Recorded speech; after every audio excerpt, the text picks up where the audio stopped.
Just because you play a superhero doesn't mean you're immune to injury. From stab wounds to broken bones, these Marvel stars have the scars to prove it.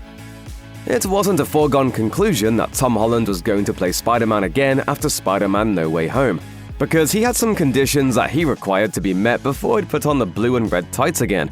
Primarily, he wanted to ensure that more Spidey movies weren't being made just for the sake of profits, and that there was a creatively justified reason to continue with the series. Everyone, Holland included, knows how widely maligned Tobey Maguire's third film outing as Spider-Man is. The same goes for Andrew Garfield's second, so it's not surprising that he was totally ready to walk away from the role if there wasn't a good enough reason to continue. It's on you. It's not my problem. I don't care anymore. I'm done. Clearly, those conditions were met, given that Holland is currently shooting his fourth solo Spider-Man movie, Spider-Man Brand New Day. But seeing as how an unfortunate incident occurred during the production of the movie in September 2025, he might be rethinking things a bit. It was reported that the actor was rushed to the hospital after suffering a concussion while filming the new installment. Fortunately, the injury was reported to be minor and only resulted in a few days of recovery for Holland. Despite being convinced he had no chance of scoring the role, Hugh Jackman was cast as Wolverine after an audition that only lasted 20 seconds. He's since become forever linked to the character and doesn't seem to mind that one bit. You wanted the animal, Colonel. You got it. However, just because playing Wolverine helped Jackman's career reach new heights doesn't mean it's been smooth sailing for him throughout the years. Jackman has suffered numerous injuries over the years, and also injured a stuntman or two playing Wolverine, particularly with the character's claws. While he eventually got things a bit more under control as he gained more experience wielding them on set, it wasn't before he had a few mishaps. The worst came while filming the first X-Men sequel, X2, where Jackman very nearly poked his left eye out with his claws. Luckily, he missed his eyeball, but he still left a visible 1-inch scar on the spot near his eye where he did stab himself. As time went on and technology improved, the amount that the claws were entirely digital rather than a physical prop became much more common, making things safer for everyone involved.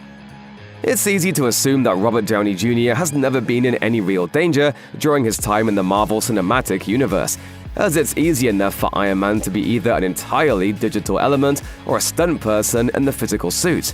But RDJ has definitely still performed some of his own stunt work, as proven by the fact that he suffered an ankle injury during the production of Iron Man 3.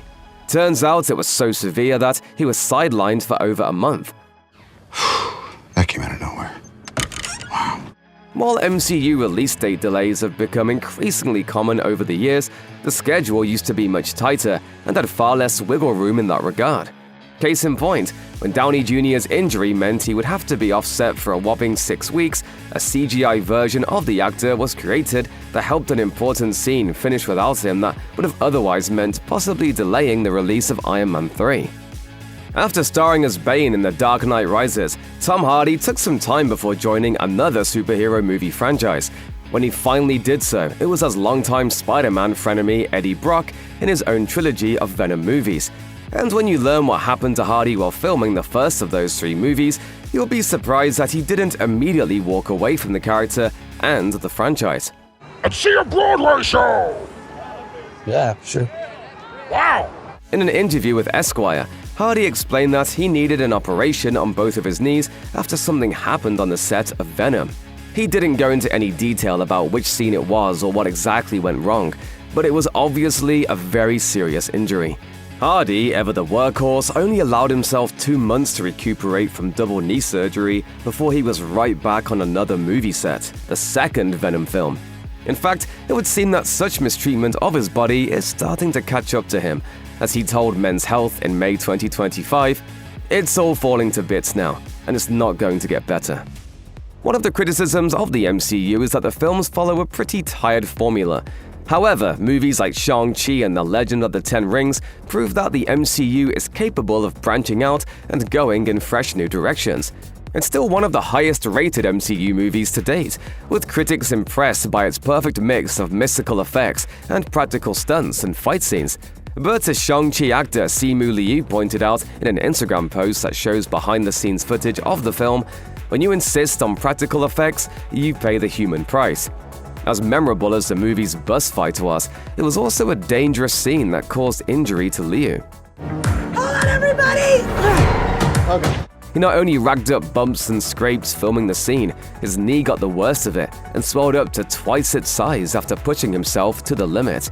According to Liu, the crew had to basically drag him off the set to rest since he was having too much fun to attend to his mounting injuries. While the Tobey Maguire Spider-Man movies and the Fox X-Men movies get the bulk of the credit for igniting the modern superhero movie landscape as we know it, 1998's Blade predated them both as a huge Marvel box office success story.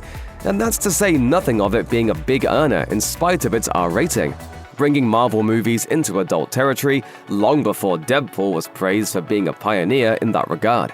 But Blade star Wesley Snipes would ultimately have the last laugh, after years of not getting the flowers he deserves for his role in comic book movie history. He became the new world record holder for longest amount of time any single actor spent playing the same comic book character after his Deadpool and Wolverine cameo. Who's ready? I was born ready. Snipes was also a superhero movie trailblazer in another way, suffering serious injuries in the service of bringing a comic book character to the big screen. For just Blade 2 alone, Snipes says he tore cartilage in his knee, took a slice to his nose, and was even stabbed through his hand. An actor who plays a half-vampire vampire hunter literally getting impaled? You can't make something like that up.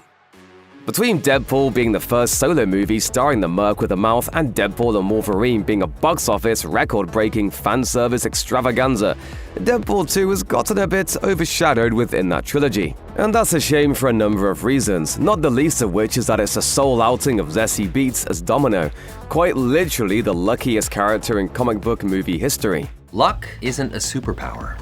Yes, it is. No, it isn't. Yes, it is. No, ma'am. Mario Lopez. Yeah. Nacho cheese. No. Less lucky was Beetz herself, who wrapped up production on the film with a scar-producing injury. During a gunfight, Beetz was struck in the chest with an expelled ammo shell casing.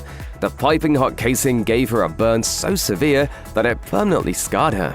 It was a tough shoot all around for Beetz, who also passed out during another scene out of pure exhaustion. Sadly, it's impossible to discuss Deadpool 2 injuries without also addressing the fact that stunt person Joy S.J. Harris was killed while performing a motorcycle stunt for the movie. Beetz paid tribute to Harris on her Instagram with a photo of a handwritten note expressing her sorrow over Harris's death and condolences for the stunt person's friends and family. Even if Chris Evans does indeed stay retired from playing Captain America, his place in the pantheon of Marvel movie actors is well secured. Evans embodied the role from the character's MCU debut in Captain America: The First Avenger all the way to an elderly Steve bidding farewell near the end of Avengers Endgame. Very few comic book movie superheroes are afforded such a beautiful, non-tragic send-off, and Evans surely feels honored getting to be a part of that. I thought maybe I'll try some of that life Tony was telling me to get. However, Evans' portrayal of the character wasn't free of incident. In a moment so impressive that it was heavily featured in the marketing for the movie, Captain America: Civil War had Cap attempting to stop a helicopter from taking off using nothing but his own physical strength. As Evans told Entertainment Tonight, "It's a fake helicopter, obviously, but it was drifting beyond the ability of control. I tweaked a little something. To this day, I'm still messed up."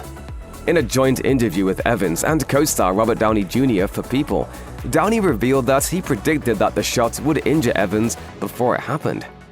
When it was first reported that actor Letitia Wright suffered a stunt-related accident on the set of Black Panther: Wakanda Forever, the messaging from Marvel Studios suggested a minor injury and a brief hospital stay that would barely disrupt production. But a couple of months later, the severity of the incident became more clear, with the production needing to shut down for an extended period while Wright recovered. As it turned out, there was nothing minor about what happened to Wright.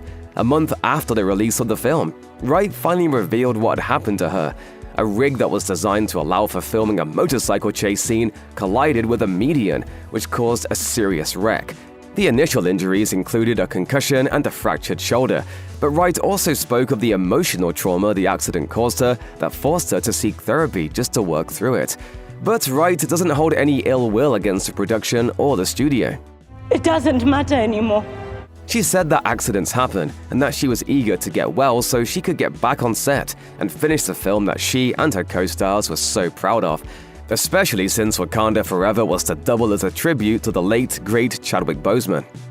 While it might not seem like it now that there is an entire Guardians of the Galaxy trilogy, plus a Christmas special and various other multimedia properties, the first Guardians of the Galaxy film was seen as something of a dicey bet from Marvel Studios. We're gonna be rich!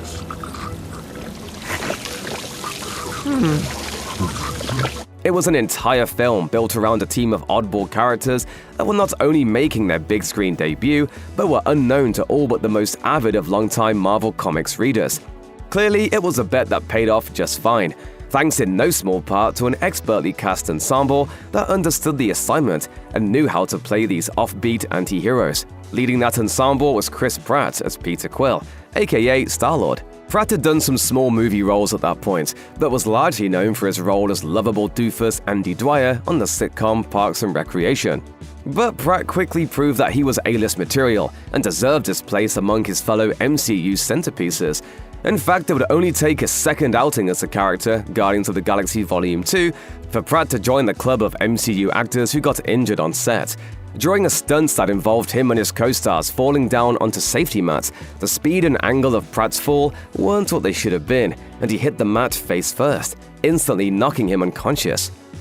Nothing that ever happened to Jeremy Renner on the set of a Marvel movie, or any movie for that matter, comes close to what he endured in 2023, when a freak snowplow accident almost cost him his life. After that event and the long road to recovery that Renner faced, even some of his more serious on-set incidents pale in comparison. Even so, it's worth noting that he was among the first MCU actors to suffer a serious injury during the production of an MCU film when he got hurt while filming 2012's The Avengers. You know what it's like to be unmade. While filming a scene for the much-anticipated team-up movie, Renner found that the human body can be an unpredictable machine that is prone to breaking down at the slightest wrong move. As the movie's writer-director Joss Whedon told The Hollywood Reporter of Renner's injury, "One day he just turned wrong and his whole body shut down. He was in enormous pain, and we had to shut that sequence down and shoot it a couple of weeks later." Renner then explained what actually happened to his body during the incident. He said, "I tore the muscle from my back to my shoulder. I got chewed up pretty good." Tom Holland isn't the first actor to portray Spider-Man on the big screen, nor is he the first actor to suffer an injury playing the hero on the big screen. Andrew Garfield, who became the second movie Spidey with his two amazing Spider-Man films, also hurt himself in the service of playing Marvel's legendary web slinger. But interestingly enough, it didn't happen during those movies. It actually occurred when Garfield teamed up with Holland and first movie Spidey, Tobey Maguire, for the multiverse-focused Spider-Man No Way Home. I'm lame I fought a Russian guy in a rhinoceros machine. Can we rewind it back to the I'm lame part? Because you are not. Garfield told GQ that while he did multiple stunts on his previous two Spider-Man films without incident, it was the very first take on the very first stunt he did for his big return in No Way Home that brought his first major Marvel movie injury. As he explained, I threw my back out entirely on the first take, and I didn't do it right. So what did he do? He ended up doing it a few more times to get it right, which ultimately resulted in him taking 6 or 7 months to recover.